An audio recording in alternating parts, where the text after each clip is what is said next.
नमस्कार सर्वांचे खूप मनापासून स्वागत आहे पुन्हा एकदा मराठी किचन विथ मनीषा या माझ्या यूट्यूब चॅनलमध्ये।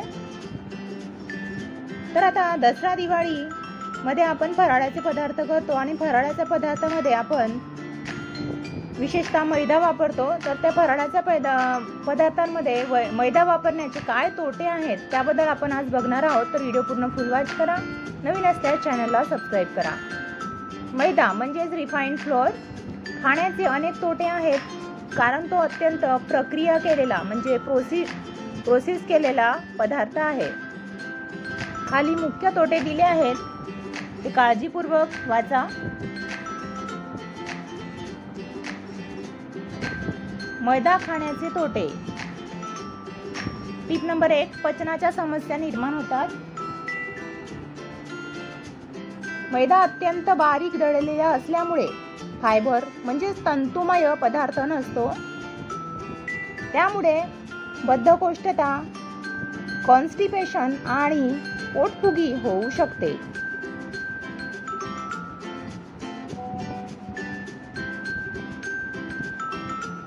टिप नंबर 2, वजन वाढते म्हणजे weight gain.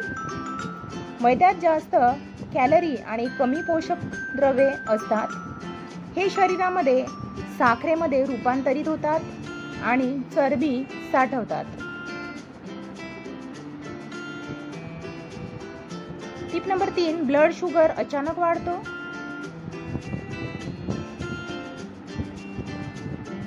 Blood sugar spike. Diabetes असणाऱ्यांसाठी मैदा घातक ठरतो। ग्लायसेमिक इंडेक्स जास्त असल्याने साखरेची पातळी पटकन वाढते।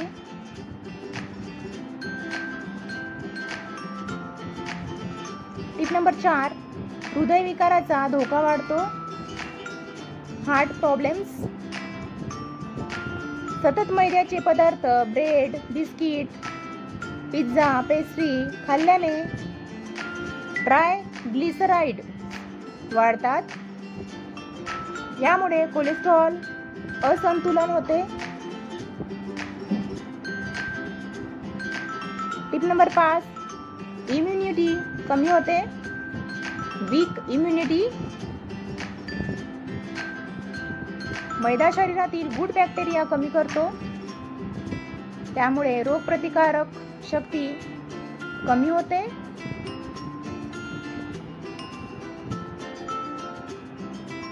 टिप नंबर 6, त्वचेच्या समस्या म्हणजे स्किन इश्यूज।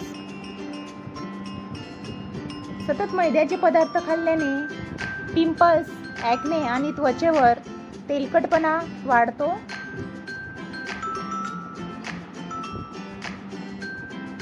टिप नंबर 7, ऊर्जेचा अभाव म्हणजे लो एनर्जी। सुरुवातीला ऊर्जा देते पण लवकर थकवा जाणवतो, कारण पोषण मूल्य नसतात। टिप नंबर 8, पचन संस्था कमकुवत होते।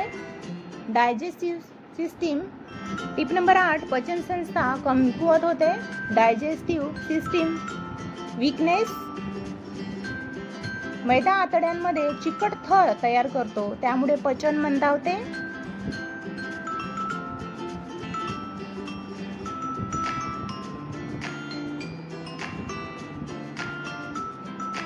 मैद्याचे पदार्थ कोणते? Biscuits, cake, bread, pizza, pastries, noodles, बटाटा रोल, समोसा, पॅटीज, चाउमीन इत्यादी।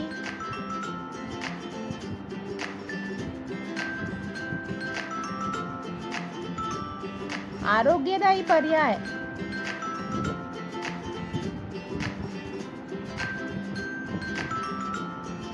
गव्हाचे पीठ, होल व्हीट फ्लोअर, ज्वारी, बाजरी, रागी, नाचणी, ओट्स, सत्तू किंवा मग मल्टीग्रेन पीठ हे आरोग्यदायी पीठ आहेत, हे तुम्ही मैद्याऐवजी वापरू शकता। मैदा न वापरता आरोग्यदायी पर्यायाने फराळ बनवणं ही खूप चांगली आणि हेल्दी सवय आहे। खाली अशा काही टिप्स आणि उपाय दिले आहेत ज्यामुळे तांदळाचं पीठ, गव्हाचं पीठ किंवा इतर आरोग्यदायी पर्याय वापरून फराळ अगदी कुरकुरीत आणि चविष्ट होईल.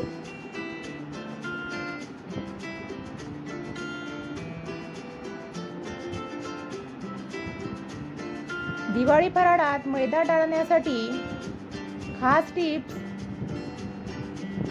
टिप नंबर 1, तांदळाचे पीठ वापरा. तांदळाचे पीठ फरसाण, करंजी, चकली किंवा शंकरपाळ्यासाठी उत्तम पर्याय आहे. पीठ मळताना थोडं गरम पाणी वापरा, त्यामुळे ते मऊ आणि कुरकुरीत दोन्ही होते. तांदळाच्या पिठामध्ये 1 चमचा रवा मिसळल्यास पदार्थ आणखी कुरकुरीत होतात.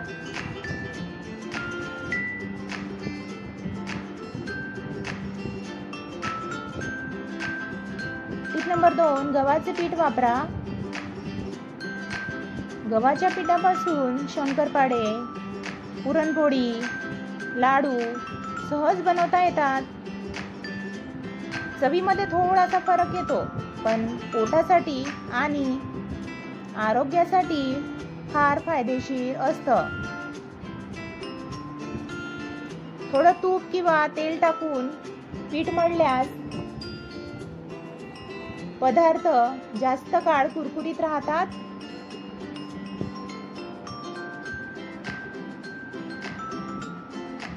टिप नंबर 3, ज्वारी, बाजरी,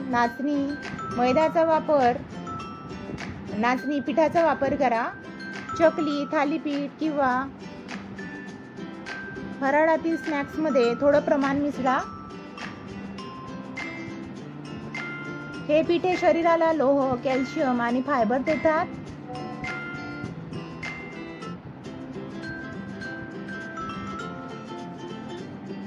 टिप नंबर 4, तळताना लक्ष द्या. तेल नेहमी मध्यम आचेवर गरम ठेवा. खूप जास्त गरम तेलात तळल्यास पदार्थ पटकन काळे पडतात आणि आतून कच्चे राहतात.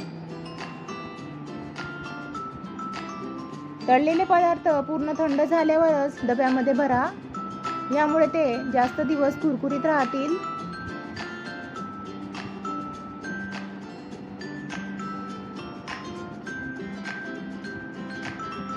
आरोग्यदायी गोड पदार्थ. बेसन, गव्हाचं पीठ किंवा रव्याचे लाडू बनवा. साखरेऐवजी थोडा गूळ वापरल्यास आरोग्यदायी आणि पारंपरिक दोन्ही फायदा मिळतो.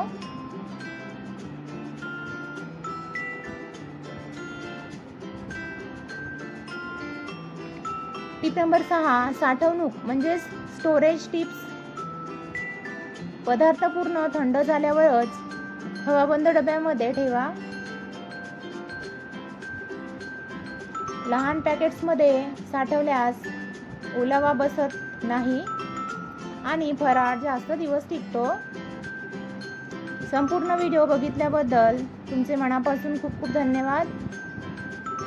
अशाच प्रकारे नेहमी सहकार्य करा. वरील टिप्स आणि माहिती आवडली असल्यास लाईक करा. तुमच्या फॅमिली फ्रेंडमध्ये हा व्हिडिओ नक्की शेअर करा. आणि कमेंटसुद्धा करा की वरील माहितीमधून सर्वात जास्त महत्त्वाची आणि आरोग्यदायी टिप्स तुम्हाला कोणती वाटली. तर भेटूया पुढील व्हिडिओमध्ये. तेव्हापर्यंत स्वस्थ राहा, आनंदी राहा, काळजी घ्या आणि छान छान रेसिपी आणि किचन टिप्स आणि आरोग्यदायी टिप्स बघण्यासाठी चॅनलला अवश्य सबस्क्राईब करा. सोबतच बेल आयकॉनसुद्धा प्रेस करा. आणि कमेंटच्या बाजूला हाईपचं बटन असते, HYPE हाईप, ते सुद्धा दाबून सहकार्य करावे अशी विनंती. माझ्या नवीन व्हिडिओचे नोटिफिकेशन तुम्हाला मिळत राहण्यासाठी बेल आयकॉन नक्की प्रेस करा. Thanks for watching my video. Please like, share, comment and subscribe my channel for watching more videos. Marathi kitchen with Manisha. Bye bye. See you again tomorrow. Have a nice day. आणि दिवाळीच्या ॲडव्हान्समध्ये खूप खूप हार्दिक शुभेच्छा सर्वांना. आरोग्यदायी फराळ बनवा आणि एन्जॉय करा. बाय.